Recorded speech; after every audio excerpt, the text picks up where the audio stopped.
But the supreme authority, పరలోకమందన్న దేవుడు అందరిని ఏం చేస్తున్నాడు? చూస్తున్నాడు. నువ్వు సంఘ కాపరి కళ్ళు కప్పేయవచ్చు, మీ అమ్మన కళ్ళు, మీ నాన్న కళ్ళు, నీ భార్య కళ్ళు, నీ భర్త కళ్ళు కప్పేసి నువ్వు ఇష్టానుసారంగా జీవించవచ్చు. But you cannot hide from the Lord. దేవుని నుండి నువ్వు తప్పించుకోలేవు. దావీదు అనుకున్నాడు, ఎవరికి తెలియదులే అనుకున్నాడు. దేవుడు ఆల్రెడీ సేవకుని పంపించి ఆ దుర్మార్గుడివి నీవే అన్నాడు. అప్పుడు దావీదులో మెచ్చుకోవాల్సింది ఏంటంటే, చాలామంది కప్పుకుంటున్నట్లు దావీదు కప్పుకోలేదండి. తన పాపాన్ని దేవుని సన్నిధిలో ఒప్పుకున్నాడు. మరి ఈ రోజుల్లో అలా ఉన్నారా?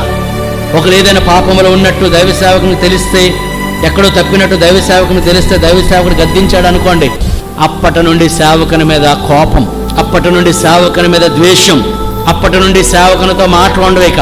ఎందుకు చెప్పారు సేవకులంటే, నీవు మంచిగా పరిశుద్ధినిగా బ్రతకమని దేవుడు చెప్పారు.